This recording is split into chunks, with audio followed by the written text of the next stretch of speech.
नमस्कार। आज हम जानेंगे सॉलिड प्रोपेलेंट रॉकेट के बारे में। ये कैसे काम करता है और क्या क्या उसमें पार्ट्स लगते हैं। ये मैंने कुछ चित्र बनाया है, शायद आप लोग को ये चित्र से ही समझ में आ गया है कि ये क्या बना है। ये एक रॉकेट बना है, उतनी अच्छी कारीगरी तो नहीं है, फिर भी जो कुछ है मैं आपको समझाऊंगा, आप लोग अच्छे से समझ जाएंगे। पहले हम जानते हैं इसमें कौन कौन से पार्ट लगते हैं और फिर जानेंगे उनके क्या काम है। पहला जो इसमें यूज होता है वो होता है केसिंग लेयर। केसिंग लेयर वो होता है जो रॉकेट के बाहरी हिस्सा होता है, इसके बारे में डिटेल से हम बताते हैं। उसके बाद होता है इंसुलेशन लेयर। इंसुलेशन का क्या काम है वो भी हम बताते हैं। उसके बाद लगता है सॉलिड प्रोपेलेंट। सॉलिड प्रोपेलेंट क्या है वो भी बताएंगे। उसके बाद होता है फ्यूल। फ्यूल किन दो चीज़ों से मिलके बनाया जाता है वो भी हम बताते हैं, ठीक है। उसके बाद होता है नोजल। नोजल का क्या काम होता है वो भी हम बताएंगे। उसके बाद होता है इग्नेटर। इग्नेटर क्या काम करता है वो भी हम बताते हैं। आज हम जानेंगे कि ये रॉकेट इंजन के बारे में सिर्फ हम जानेंगे, उसके आगे के सिस्टम के बारे में नहीं जानेंगे। कंट्रोल कैसे क्या करता है, पेलोड क्या होता है, उसके बाद सीकर क्या होता है, ये हम नेक्स्ट टॉपिक में जानेंगे। अभी हम जानेंगे कि इंजन कैसे वर्क करता है। तो चलिए वीडियो को स्टार्ट करते हैं और हम एक एक करके समझते हैं कि उनके क्या क्या काम हैं। पहला हम समझ लेते हैं केसिंग लेयर। केसिंग लेयर का क्या काम होता है।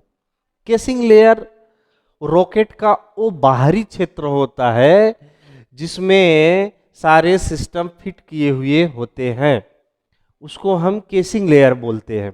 केसिंग लेयर का एक और काम होता है, जब हवा में रॉकेट बहुत तेजी से जाता है तो क्या होता है, वो हवा का घर्षण उसमें होता है और ये बहुत तेज हीट हो जाता है। वो हीट को कंट्रोल करता है ये केसिंग लेयर। वो हीट को कंट्रोल करने का भी काम करता है और उसके अंदर सारे सिस्टम फिट भी किया जाता है केसिंग लेयर में। उसके बाद है इंसुलेशन लेयर। इंसुलेशन लेयर क्या होता है, जब सॉलिड प्रोपेलेंट रॉकेट के अंदर जलने का काम करता है बहुत तेजी से, तो क्या करता है, सॉलिड प्रोपेलेंट के बाद एक लेयर लगाया जाता है जो होता है इंसुलेशन लेयर। उसके बाद जो होता है वो केसिंग लेयर होता है। तो इंसुलेशन लेयर का काम होता है कि वो जो सॉलिड रॉकेट जब बहुत तेजी से बर्न कर रहा हो तो उसकी गर्मी को केसिंग लेयर तक नहीं पहुंचने देने का काम करता है इंसुलेशन लेयर। ये क्या करता है कि जब ये सॉलिड प्रोपेलेंट बहुत तेजी से बर्न होके पीछे की तरफ उसका आग निकलता है बहुत तेजी से, तो क्या करता है, इसकी जो गर्मी होती है वो यहीं तक सीमित हो जाती है। ये जो लेयर है ये है इंसुलेशन लेयर। ये क्या करती है, ये गर्मी को ये केसिंग लेयर तक पहुंचने नहीं देती है।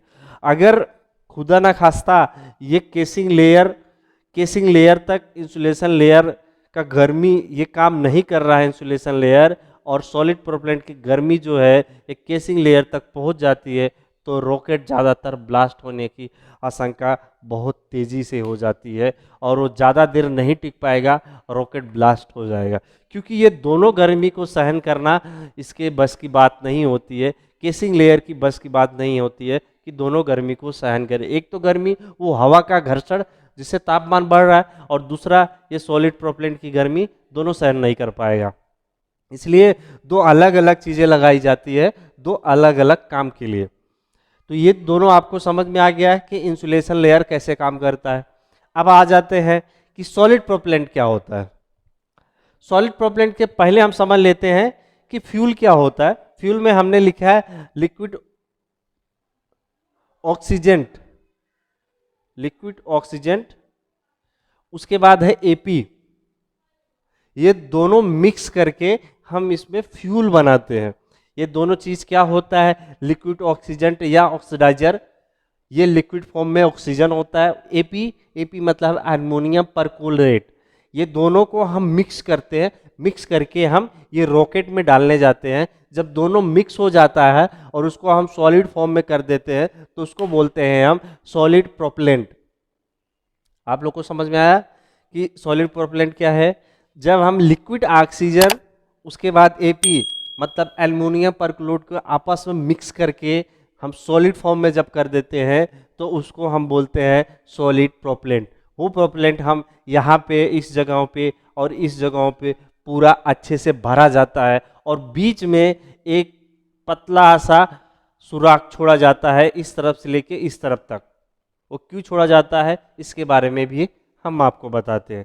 वो इसलिए छोड़ा जाता है, यहाँ पे लगता है इग्निटर। इग्निटर इलेक्ट्रॉनिक कंपाउंड होता है, वो क्या करता है यहाँ से एक शॉर्ट सर्किट पैदा करता है, बहुत तेजी से ये शॉर्ट सर्किट पैदा करता है और जलता है एक लाइटर की तरह, बहुत तेजी से जलने का काम करता है, एक चिंगारी फेंकता है बहुत तेजी से।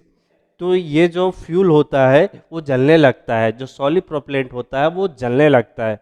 इग्निटर का काम होता है ये सॉलिड प्रोपेलेंट को जलाने का काम करता है। उसके बाद हम देख लेते हैं नोजल कैसे काम करता है। ये नोजल जो है इस तरह से बनाया जाता है कि जब सॉलिड प्रोपेलेंट बर्न हो, जले, तो वो उसको ऊपर की तरफ पुश करे, ऊपर की तरफ धक्का दे, ठीक है।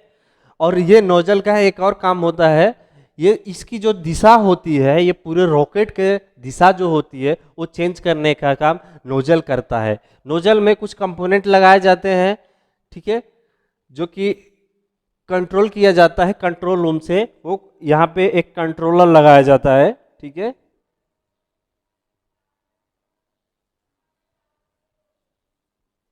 यहाँ पे एक कंट्रोलर लगाया जाता है जो कंट्रोल करता है ये सारे रॉकेट को, ठीक है। वहीं से ये ग्राउंड पे बैठे बैठे ये नोजल को कंट्रोल किया जा सकता है। हम ये कंट्रोलर, पेलोड और सीकर के बारे में बाद में जानेंगे, नेक्स्ट टॉपिक में जानेंगे। तो इसको हम क्या करते हैं, ये नॉलेज को घुमाया जा सकता है, ये फ्लेक्सिबल होता है। तो अगर ये नोजल को हम इस तरफ घुमा देंगे तो क्या होगा, रॉकेट जो है उसके विपरीत दिशा में घूम जाएगी।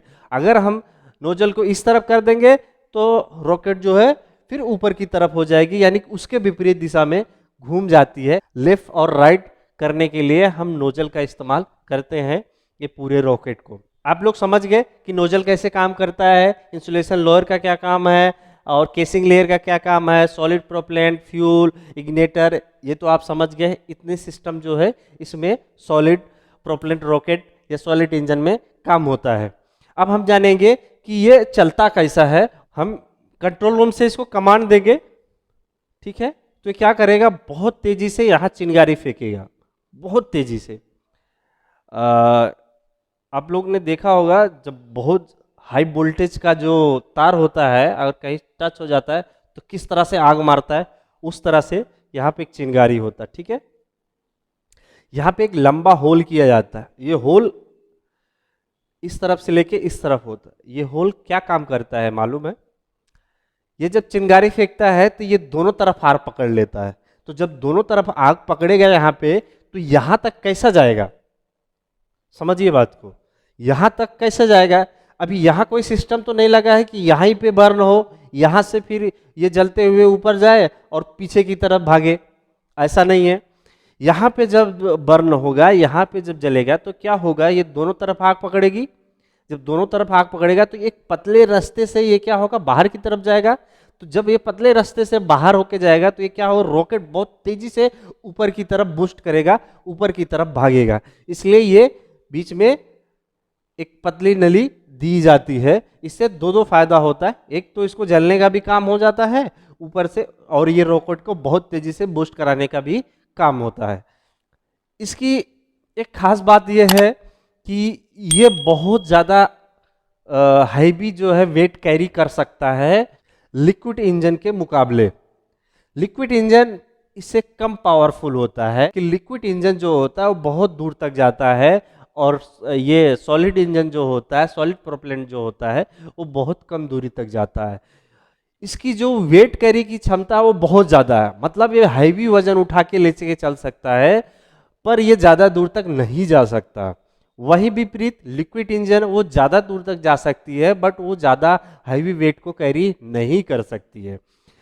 इसलिए हमने देखा होगा जब ज़्यादातर रॉकेट को जो हम ऊपर आसमान में भेजते हैं तो उसमें एक दो तीन तरह के रॉकेट के हिसाब के एक छोटा छोटा पतला पतला रॉकेट लगाया जाता, वो वही होता है सॉलिड प्रोपेलेंट रॉकेट होता है, जो कि वो लिक्विड इंजन को, लिक्विड रॉकेट को, जो बड़े बड़े लिक्विड रॉकेट होते हैं उनको जो है वो लिफ्ट कराने का काम करता है क्योंकि वो उतना पावरफुल नहीं होते हैं, इसलिए उसको हवा में उठाने का काम जो होता है ये सॉलिड प्रोपेलेंट ही करता है।